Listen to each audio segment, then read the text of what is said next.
she didn't feel that strong at all. She honestly wasn't the strongest person I thought. So it surprised me a little bit. But I think I'd heard a little bit about her being in the UFC and doing similar things. I don't know. It'd been thrown around a little bit. So it wasn't going to be something that I was surprised at when it came out. And I clearly wasn't. It's quite funny to add to all the kind of hype, like the Barbie thing and the lipstick, and then to add that, everyone was like, oh, she couldn't even beat her when she's taking all that stuff. So it was quite funny, really. All right, everybody. Dakota Ditcheva is here. She will be back in the PFL cage July 19th. PFL Africa, the PFL Champion Series, part of the event, taking on Samika and Naba. Dakota, welcome back. How are you? Thank you so much. I'm really well, thank you. I'm good. It's great to have you here. A lot has happened since the last time you and I spoke. You did literally everything you said you were going to do last season. You dominated, finished everybody. You won the flyweight season championship, and you made a massive statement in the process. How has life changed for you since that incredible run you had last year? Not that much. Got a bit more money in the bank, for sure. But apart from that, nothing. Honestly, I'm just back at the gym doing the same thing. Back working hard. I've just been waiting for a fight, basically. And I like that. I didn't want my life to change or anything. And it's funny because we work for these moments and think that like so much is going to be different when we've like won this world title and won this tournament. And really, like, everything was just the same. I was just like, another proud moment, and then the next thing was just right, like, well, what's next? So it's weird. We build ourselves up for this like crazy thing, and then actually it's never what we imagine anyway. I'm actually kind of surprised by that, because there's just so much buzz around what you did, especially in the Kayla Santos fight, that it's like, I'm sure your social media blew up, like you're getting a lot more attention in the space and in the sports community. So I am kind of surprised to hear you say that. Yeah, that definitely changed, but that's kind of the side of fighting that I don't really like. I don't like all the media. I mean, it helps, don't get me wrong, like when everyone's speaking really highly of you, and I'm kind of, you do have to ride that momentum when you hit a big point in your career, and you have to keep it going. But at the same time, I don't like all the media. Like, I get sick of hearing everyone talking about me and seeing my own face on the TV all the time. Like, I just love to fight. I'm not really interested in all that. And it's funny because people say to me like, oh, I feel like you do enjoy it. And I'm like, I wouldn't say I enjoy it, but I just know the importance of it. So yeah, that's the one thing that did change. I gained a lot of respect. A lot of people kind of took me a lot more serious. And then I felt like the things that were said online was more like, right, she's actually like a contestant here now. We need to take her serious kind of thing. So that's the one thing that I would say changed a lot. How big was the chip on your shoulder last year? Because you knew what you were capable of, but it seemed like every opponent sort of downplayed you, and there were others, even in the media space, who were like, yeah, she's good, but maybe she's not that good. We're not really sure. And it just seemed like with every win and every celebration, there was just, I don't know, you not exercise demons, but the chip just was like, yeah, see, it told you so. What was that like for you last year? It's funny because like I don't really care what people say. Like, I'm not really someone that kind of gets mad, but I feel like my celebrations and my little one-liners after I won showed that it probably played a little more over in my mind than I thought. So yeah, it probably was a little bit of a chip on my shoulder, to be fair, but I kind of learned that myself, going through camp and things like that. I wasn't really bothered what people were saying. I obviously wanted to gain people's respect, but like I said about like social media and stuff, I can like argue back with people that are commenting and doing interviews and saying, oh, she's not really as good as people think, but it's not going to change anything. Me being in the gym, working hard, and then coming out and putting on performances like I did last year is what's going to change things. And that's kind of what happened. So that's always my focus. I don't listen to what's on the internet. I just kind of keep training hard, keep working hard. And I know that if I, keep putting the work in, then people's minds are going to change automatically because I'm going to keep the performances coming. You mentioned sort of the importance of building upon momentum, and not just for social media and media hits and all that stuff, but just for you and your career and what you want to accomplish as a professional athlete and a professional fighter. And you had so much momentum after the Kayla Santos fight. And I know you talked about it being a little frustrating, like waiting for a name and waiting for a date and waiting for a chance to get back in there. And then like 2 days later, you go on a PFL broadcast, and you're like, good news, I'm going to be fighting, news to come. How tough was that for you, I guess, after seeing that momentum almost halt for the first quarter, a little bit more of 2025? Yeah, it's been tough. And that's literally kind of how I felt, that all my hard work kind of, I just was watching it go down a little bit. But then at the same time, anytime I post anything or PFL posts anything, every comment under the post is, where's Dakota? So I feel like everyone's still like backing me. So, they've definitely not forgot about me yet. And everyone still does want to see me fight, which is really nice. So maybe it's not lost momentum. Maybe it's just, people are going to want to see me fight more now. Because I've been out for so long. They saw me fight 4 times last year, probably getting sick of me.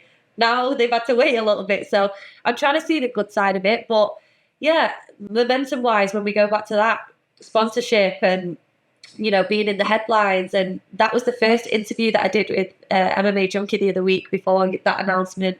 I hadn't done anything all year, and I felt like, it was weird because my last year was so busy. It was a real big change for me. But it is what it is. I was very excited to go on the broadcast and announce that, because I only actually found out moments before I announced it that I was going to be fighting on that show.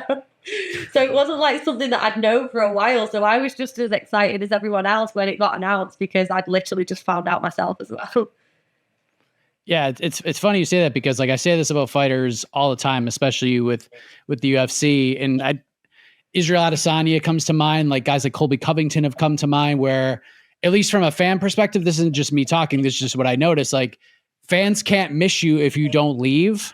But I don't feel like you were in that spot. Like no one was like, oh, take a break and then we'll be excited when you leave us for 9 months. Like people, like you said, were responding. Where is she? Why isn't she fighting? So that support, it's a little bit different, but I understand what you're saying. Like, of course you want to see a movie, but let's have the previews play for 6 months and let's build that excitement. And then when it comes out, you'll get the tickets beforehand.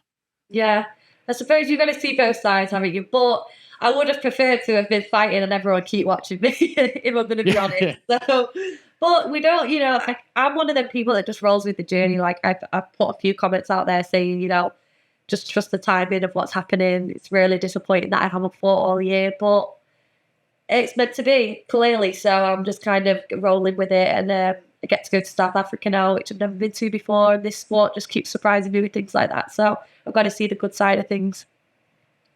What was your reaction when you found out that Kayla Santos had failed the USADA test? It seemed like you had an idea based on that interview that you previously spoke of, based on a clip that I saw. But how did you react to that?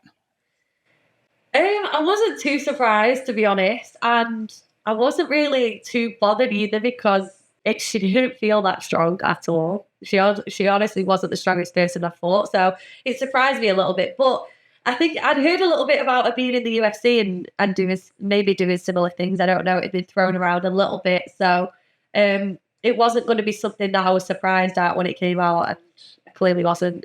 It's quite funny to add to all the kind of hype, like the Barbie thing and the lipstick, and then to add that, everyone was like, oh, she couldn't even beat her when she's taking all that stuff. So it was quite funny, really. And now you get Sumiko Naba, who is a fighter that sort of grew up in MMA with Bellator and now with PFL. Bellator did a good job sort of building her up. She's 8-1, and I'm sure it didn't matter to you who the opponent was, but what were your initial thoughts when you found out you were fighting Sumiko Naba? Great matchup. Yeah, like you said, she's 8-1. She's more of a striker, I feel like. She does grapple as well, but I feel like she'd probably want to stand a little bit. Super nice girl. Seen her around last year because I think she was like backup, for the tournament sometimes. So I saw her around. She was always super nice, which is unfortunate, but I was just gonna ask you about that. I hate that, but I say this all the time, like the worst thing is you say to me, the better it is for me. So the fact that she's probably not going to say that much is going to be a little bit different for me, because I'm used to everyone kind of trash talking. But yeah, a great matchup. I'm excited for it, and I think it'll be a striking match for sure. Yeah, she'll probably bring you a gift at your final face off. Like, it'll be so new to you, you won't even really know how to react to it. I know. It'll be new for me. I'm not even going to say right now what I'm going to do, because I don't know. Did this seem like after beating Tyler Santos, who there were people out there who thought she beat Valentina Shevchenko and maybe could have been the champion. Did this seem like the next logical step for you after that win and after winning that championship last year? Honestly, I don't know. I don't really know kind of what this year was going to hold for me. Honestly, I was like, it's hard because they put people like Liz in the tournament. Vasquez they put in the tournament again. Santos obviously popped, so that was a no-go. And I feel like they were the top girls, but then Samiko 9-1, you can't really turn your nose up at fighters like that. You know, she's proven herself. What can I say to that? It's a good matchup, and she's, like you said, been around a while, and she's going to bring it. So I wasn't really sure where I was going with it, but when they said her name, you know, that's a great matchup for me. So I'm happy that they've got someone.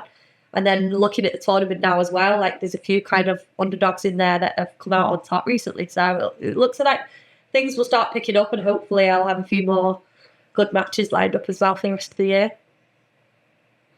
It is a big event, Cape Town, South Africa. You get a featured spot on this card. What are the headlines going to read on July 19th?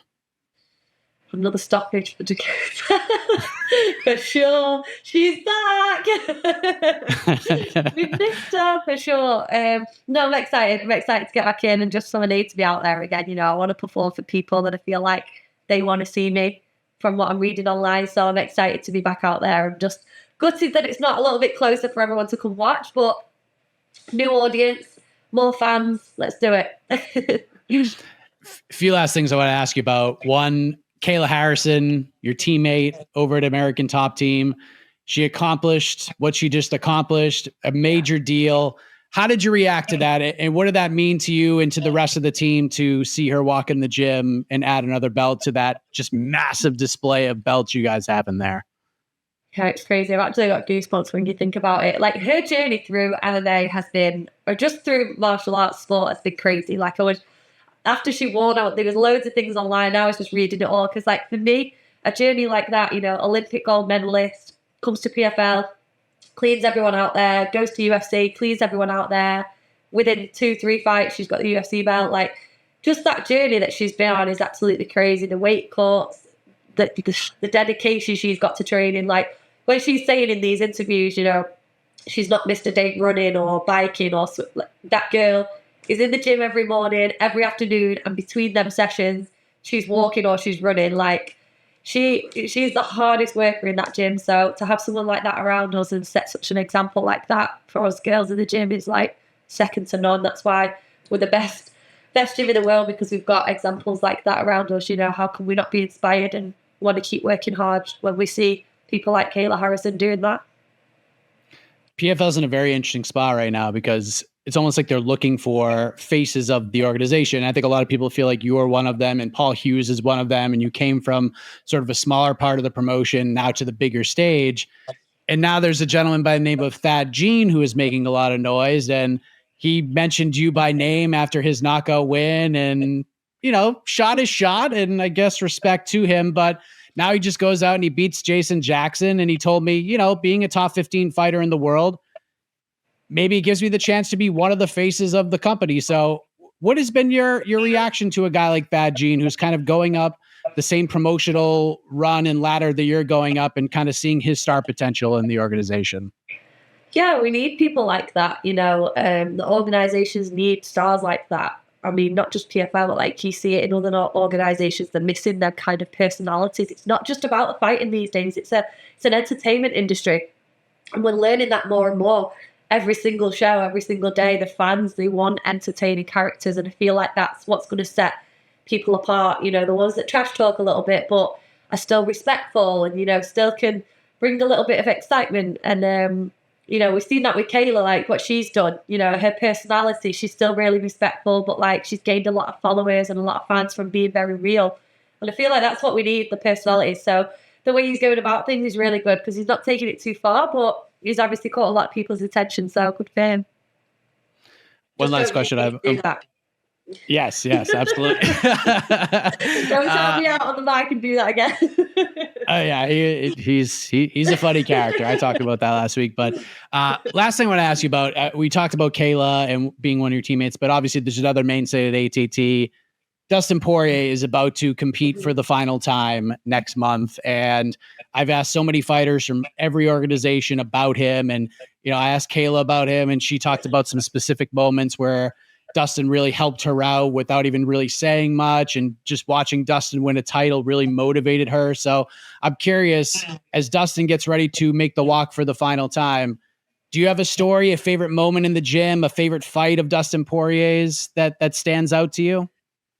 To be fair, I haven't really talked to Dustin too much. I do see him around, but one thing I will say is everyone kind of gravitates to watching him. He trains maybe a little bit later sometimes than we do. So when I do anyway. So I've already sparred by the time he started.